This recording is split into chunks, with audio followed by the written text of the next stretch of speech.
I've been f***ing them like real shit, bro. If Sandy Cheeks was real, bro, why isn't she real, bro? Hey, I got so many dead squirrels in my bed. hey, bro, there's a It don't even make there's a sense, big bro. ass pickle looking at me, nigga. I don't hella squirrels. Oh my god, bro. Oh my god, I'm sick, man. Yo, my mans. What have I done to myself? How the fuck you Oh get my here, god, bro? I need some help.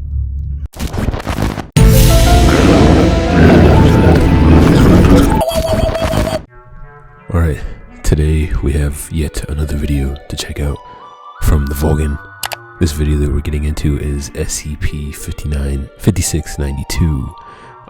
Something to do with aliens, extraterrestrials, and something, bro. I don't know, bro. It's funny because all this right now, all the UFO stuff going on with the government, it's so funny, bro. But anyways, without further ado, hope your day is going well, and let's get into this.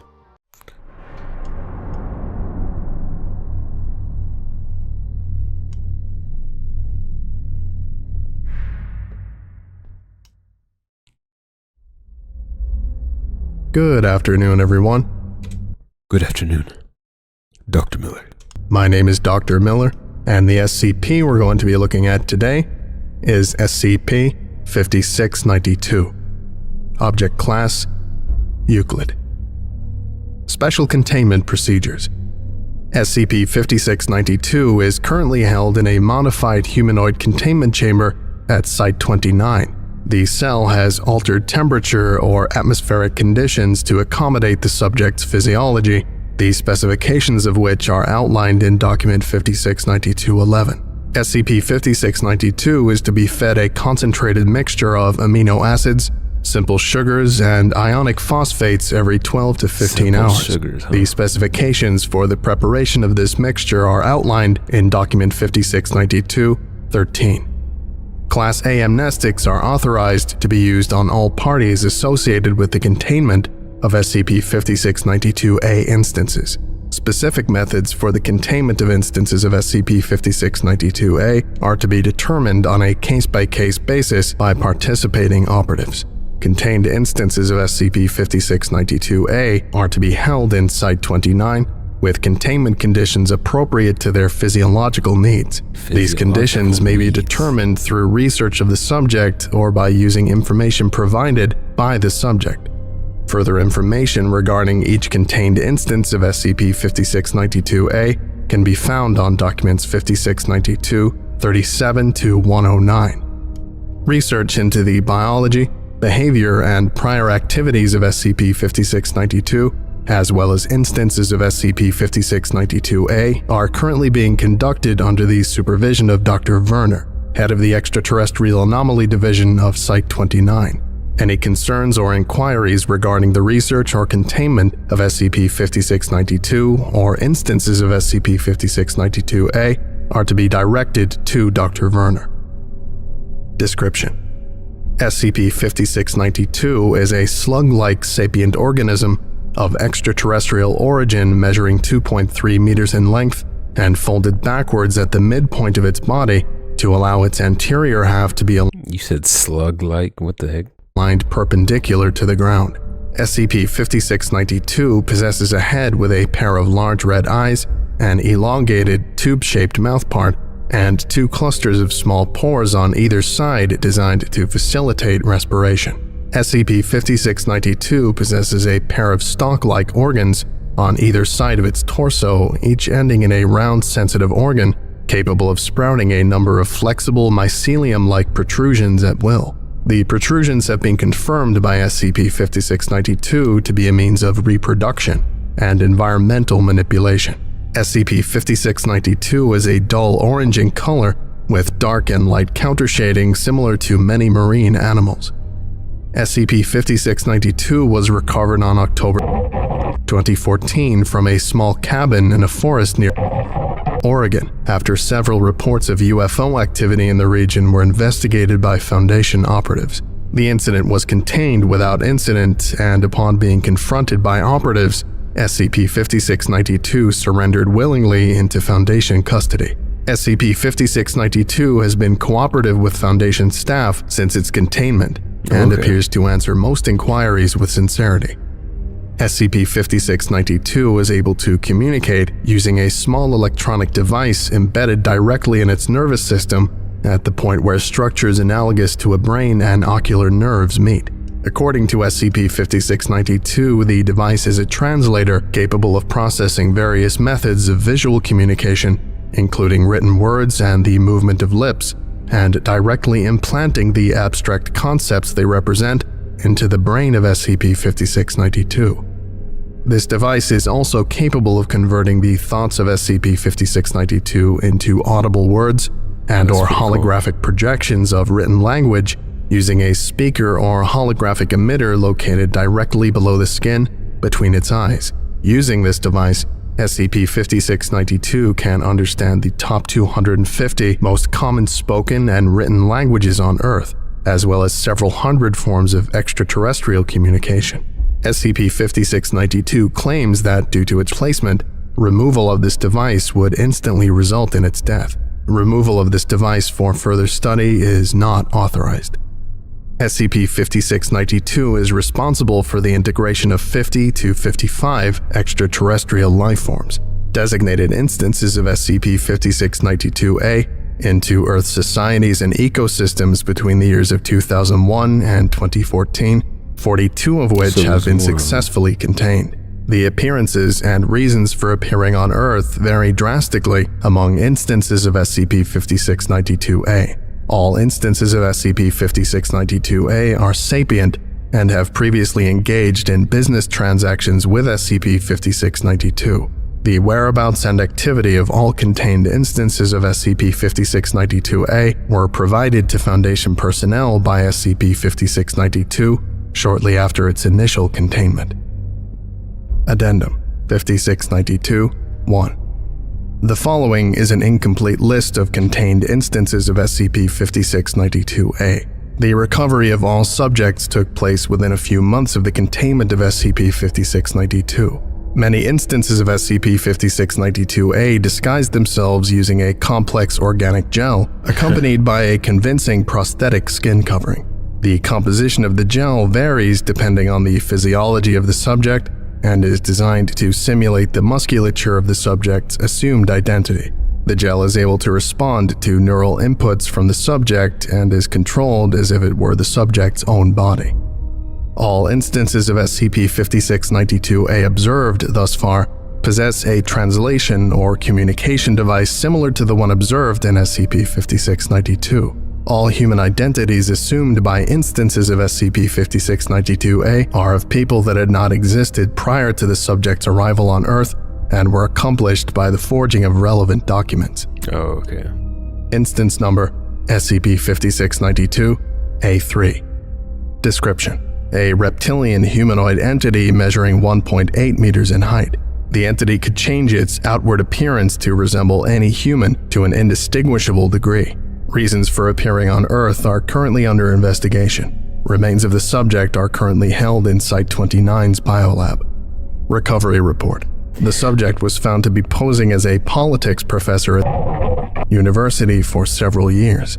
It is unknown if this is the only identity the subject assumed while on Earth.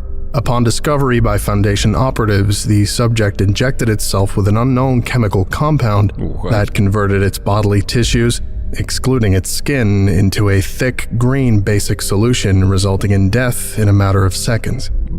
Additional information provided by SCP-5692.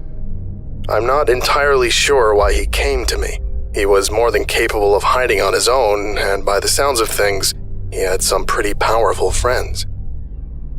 Instance number SCP-5692-A11. Description: an organism superficially resembling a rodent with hairless white skin and measuring 0.8 meters in length. The subject possesses 5 prehensile tails capable of manipulating its environment and lacks hind limbs, ears, and nostrils. The subject was apparently on Earth to hide from an extraterrestrial crime organization that it was formerly affiliated with. Recovery report. The subject adopted the false identity of Ricky Bambino Buscelli and engaged in Are these mobsters, bro? What the heck? Organized criminal alien mobsters, bro? Activity in Chicago for a period of several years. The subject was contained without incident.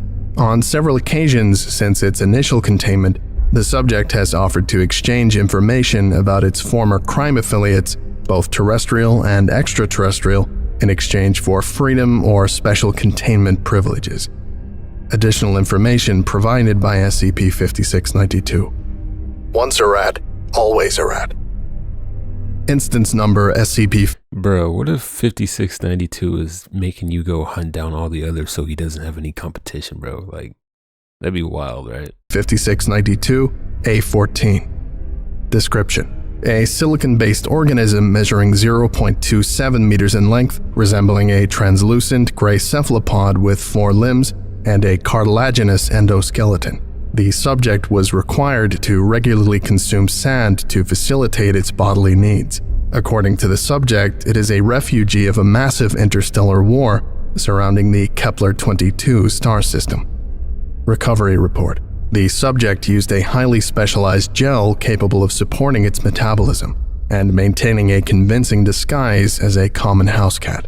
The subject posed as a family pet in a Toronto apartment for several years before being recovered by Foundation operatives while attempting to feed stray cats outside its apartment complex at night. Additional information provided by SCP-5692. All the essentials come free, and all you have to do is sit by the window when it's sunny. Honestly, sounds like a pretty good gig, except for having to eat the litter. Instance number SCP-5692 A23.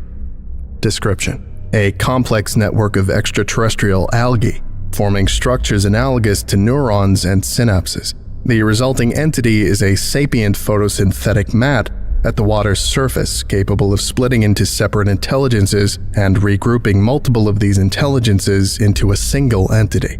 One isolated intelligence occupied a gel-based disguise of a 60 to 65-year-old Caucasian male. The totality of the subject is currently held in 27 large containment vats in the ecological anomaly section of Site 29. Recovery report: the disguised portion of the subject was found to live in a small house at the edge of a swamp in the Florida Keys. Locals knew the individual as a reclusive eccentric known as Bayou Bill. All information surrounding Bayou Bill was successfully removed from the surrounding area. Most of the subject was growing in a 3.4-kilometer radius surrounding the house, causing major disturbances in the local ecosystem. The total recovery of the subject took 24 days due to its sprawling, decentralized nature. Despite claiming that its purpose on the planet was to research aquatic life forms, it is now believed that the subject was taking advantage of the environmental conditions of the swamp for growth and reproduction, the end goal of which remains uncertain. Additional information provided by SCP-5692. What? You think it was plotting a takeover? I doubt it. Come on now. How was I supposed to know anyway? He could fit in a glass of water when I met him. Besides, if your planet's weak enough to be conquered by seagrass, maybe that's just natural selection. Bro. Instance number SCP-5692 A29. Description: a 1.3 meter long superficially mammalian creature resembling a snake with shaggy brown fur and 2 sets of thermosensitive organs directly below its eyes. The subject's tail diverged into 7 points, which acted as environmental manipulators. The subject also has a litter of 57 purely aquatic offspring that each measures 7 to 10 centimeters in diameter and resemble sea urchins with soft, flexible hairs rather than spines. The subject reportedly sought to escape overpopulation regulations on its home planet that would require it to terminate 42 of its offspring. Recovery report: the subject was disguised as a 34-year-old female botanist living in a small town along the Mexico-US border. The subject kept its offspring in pet aquariums in the back of their flower shop.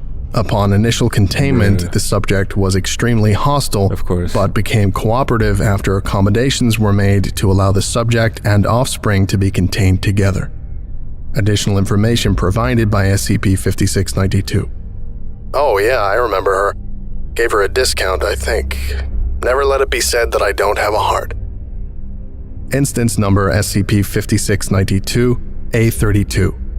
Description: a 1.5 meter tall, vaguely humanoid organism with several avian features including a toothed beak, a blue downy feather-like skin covering designed for thermoregulation, and talon-like hands and feet. According to the subject and SCP-5692, the species to which the subject belongs has an average lifespan of 16 years. The subject cited tourism as its reason for appearing on Earth. The remains of the subject are preserved and held in Site-29's biolab. Remains? Recovery are they killing these things, bro? report. The subject spent the last 2 years of its life posing as a wealthy 70 to 75-year-old Turkish man. Using this disguise, the subject visited numerous sites of natural and historical significance on every continent. The subject entered willingly into Foundation custody after being seized by operatives at Machu Picchu, claiming that it had seen enough. Oh, wow. The subject died 3 weeks after initial containment. Man. Additional information provided by SCP-5692. The man led a military coup, became the leader of his planet, reared 4 children, cured an infectious skin disease in his spare time, faked his death, emigrated on a whim to an underdeveloped planet he heard rumors of in a bar one day, and experienced everything your planet had to offer, all within the span of a decade. We have a saying about the birds where I come from. They're insane. Instance number SCP-5692-A37. Description: a 2.4 meter tall, slender humanoid entity with thin, transparent skin. The entity lacks muscle fibers and moves by controlling the movement of pressurized gas through specialized organs in its limbs. The subject was native to a low-gravity planet and came to Earth to study the relationship between trees and fungi in the forests of North America. Recovery report. The subject was outfitted with a gel-based disguise and a device which could manipulate gravity in a 10-centimeter radius around its body. The disguise was made to resemble the North American cryptid Sasquatch. The subject was found in the Rocky Mountains of Alberta and was apprehended without incident. Additional information provided by SCP-5692. She was too tall for a human gel, and she wanted to live in the woods for the rest of her life. Not bad, eh? Well, I thought it was pretty clever. Research into the location, nature, and capabilities of the civilizations that instances of SCP-5692-A originate from is ongoing. Interviews with SCP-5692 and instances of SCP-5692-A have thus far proven useful in obtaining information. However, more direct methods of observation are currently in development. Interview Log 5692-3. Preface: the following interview took place on November 2014. In the prior 2 interviews, SCP-5692 revealed the location and identities of 42 instances of SCP-5692-A. SCP-5692 claimed that the total number of SCP-5692-A instances on Earth was between 50 and 55, and that it had forgotten the location and identities of the remaining instances. The purpose of this interview was to obtain more information regarding the circumstances surrounding the presence of SCP-5692 on Earth. Playing log now. Hello, 5692. I have a few questions regarding your involvement in the presence of extraterrestrial organisms on Earth. Is that all right? Yeah. I'm sure I can make time for it. Excellent. How did you arrive on Earth initially? Well, Earth belongs to a collection of planets that for one reason or another are forbidden by interstellar law to contact. In your case, it appears to be a non-interference type deal. Honestly, it's not like anyone is missing out on anything. I don't find this place nearly as interesting or endearing as some of my customers do. Either way, a good place to hide. And as I came to discover, make a profit while I'm at it. Hide? Hide from what? More appropriate to ask from who, and even more appropriate to ask who I'm not hiding from. Are you a fugitive? You make it sound like I'm dangerous. I pulled one too many fast ones, and before I knew it, 8 of the 15 largest government powers in the galaxy were on to me. Many of which, might I add, think execution is an appropriate punishment for stealing at your Kokenmo, much less, let's call them, dishonest business dealings. Earlier, you referred to the extraterrestrials you assisted as customers. What sort of payment do they provide you for your services? Well, first off, their ship. They'd give up their ship and everything on it, along with a package of additional goods depending on where the customer came from. I'd do my research ahead of time. What were some of these goods? Stuff that's universally valuable. You know, precious metals, black market organic materials, illegal technology, stuff like that. That way I could trade them in for whatever currency made the most sense when I got back to the grift. So, once they made their deal with you, they had no way of getting off-world. Ah, that was the beauty of it. If you are desperate enough to relocate for the rest of your life, then you're probably also willing to shell out an arm, leg, or equivalent appendage. Plus, you couldn't go and tell your friends about your vacation on Earth after you left. Last thing I wanted was to attract unwanted attention. Once you're in, you are in. Bro. That was rule number 1. Oh, wow. What were the other rules? Common sense stuff, you know. No transmissions off-world. Avoid doctors, cops, or anyone wearing a tinfoil hat. You get it. In exchange, they knew I would keep quiet and they could safely do, well, whatever they came here to do without being harassed. So why did you decide to give up information about your customers to us? They provided you things of immense value Leverage, bro. for your secrecy. Well, I can't trade in any of those things for money now. And even if I could, what good would it do me in here? No, they can live like me now. What's the saying? Our goose is cooked. They knew the risks when they broke the interstellar law. Although I'm sure if they knew this was a concealer world, they might have thought twice. A concealer world? Yeah, you know. A world with a big shadowy organization that hunts down things that don't make total sense. The Tribunal of the Karmak, the Blinesh Authority, the Octagon Order. There's at least half a dozen others. You guys are unique, though. In what ways? Well, you make some of the other guys look sloppy. I lived here for 13 years and I never once suspected there was such an organization on this planet. Well done. I'm usually pretty good at spotting these sorts of things. Most of them also prefer to terminate dangerous things rather than put them in a box. I was lucky you had the philosophy you did, otherwise it would have been no different than being executed for one of my harmless schemes. Well, mostly harmless. Any additional information you can provide about these organizations? It would be nice to know what our counterparts are up to. One thing all you guys have in common is that once you have someone in your sights, they're as good as yours. That's why I surrendered so easily when I saw you guys showing up to my cabin. I wonder if Keswick knew about you guys. Oh, that would make it even more infuriating. Bruh. Well, I think that will do for today. We'll have to get you to expand on some of the points you've laid out here today at a later date. Yeah, sure. I got nothing better to do. End log. Final notes. This is the third time SCP-5692 brought up a person named Keswick. From what I could gather, Keswick is a person that assisted SCP-5692 in smuggling aliens onto Earth. I'll see what sort of intel we can gather on our own before questioning 5692. If the two are still working together, the information provided by 5692 may be intentionally misleading. Dr. Werner. Interview log 5692, 4.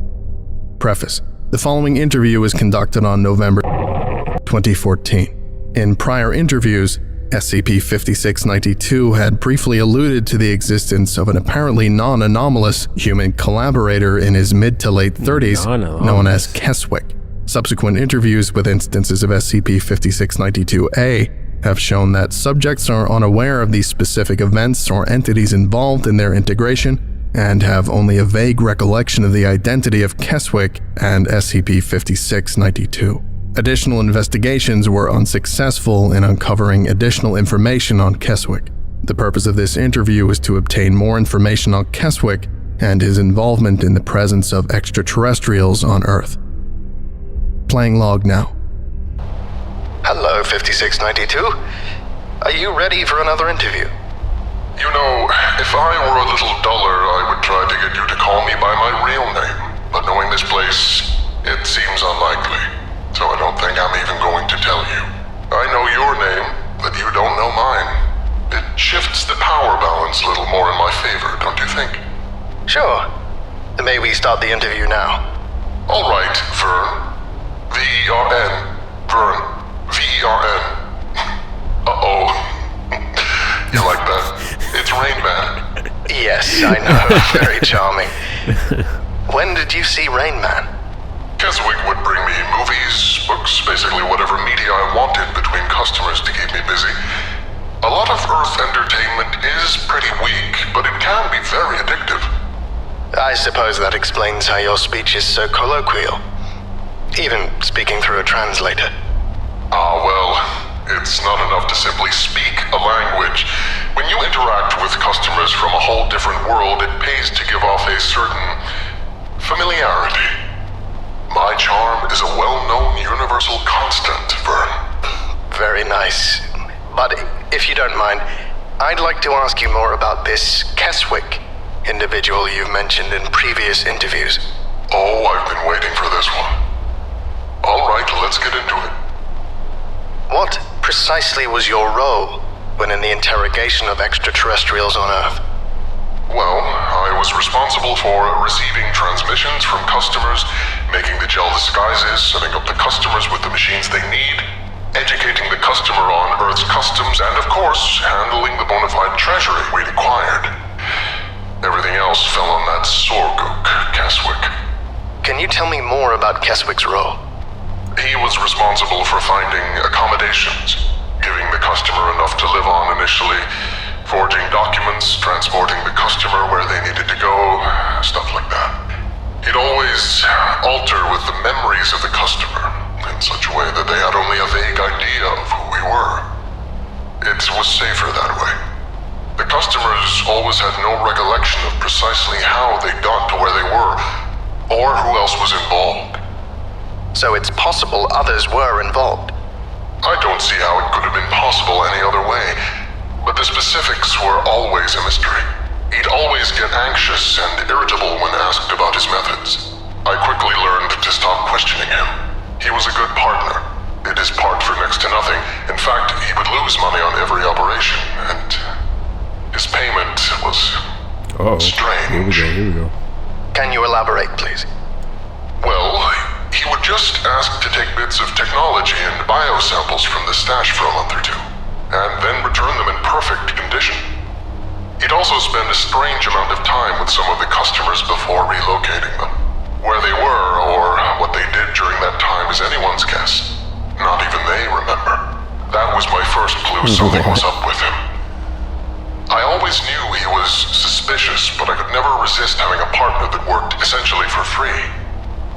How did you come to be associated with Keswick to begin with? He found me, believe it or not. He claimed to be the owner of the cabin I was squatting in, but I knew that was a lie because the place looked like it had been empty for at least a decade.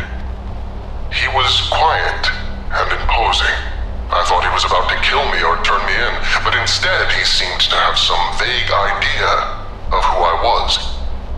He told me about a con where he would handle all of the heavy lifting, and I could be rich when the manhunt on me was over. Of course, I quite literally couldn't refuse. So the scheme was his idea? As much as I want to take credit, I can't. Could you provide any information about Keswick that you've learned over your time working together? Anything that would help us locate him? Believe me, there's nothing I want to do more than bring this guy in, but he was so secretive. I'm pretty sure Keswick wasn't even his real name. Other than the occasional VHS or comic book drop-off, we pretty much never interacted outside of business. When was the last time you heard from Keswick prior to containment? About a week before, but I know he was responsible for me being here. Could you elaborate? You see, my species endures a molting period. For a matter of days, phase every few years in which we are unresponsive to the world outside our molting pods. When I exited my molting state, I checked the hiding spots with all the payments, only to find they were empty. All my other belongings, including the ships, were gone, He got and there you. was residue on the ground indicating that several ships had taken off. Then your boys in black came knocking within the hour, and I knew it was over. Very interesting. Thank you, 5692. I think we have everything we need for today. No problem. You can repay me by bringing in that Parmode Keswick. I'm sorry, Vern. Please don't take offense. I swear I become my father when I get angry. End log. Final notes. Assuming all this is reliable, we're left with more questions than answers. Was anyone else involved? If so, who? And for what reason? What did they need all this alien technology for? Regardless of the answers, finding this Keswick individual should be a top priority. Dr. Werner. Following this interview, Keswick was designated Person of Interest 17235. Attempts to determine his whereabouts, current activities, and potential collaborators are ongoing. That's wild, bro. Okay. I think that about does it for today. Thank you for listening, if indeed you still are, and you are all dismissed. Goodbye. Goodbye. So, a con within a con.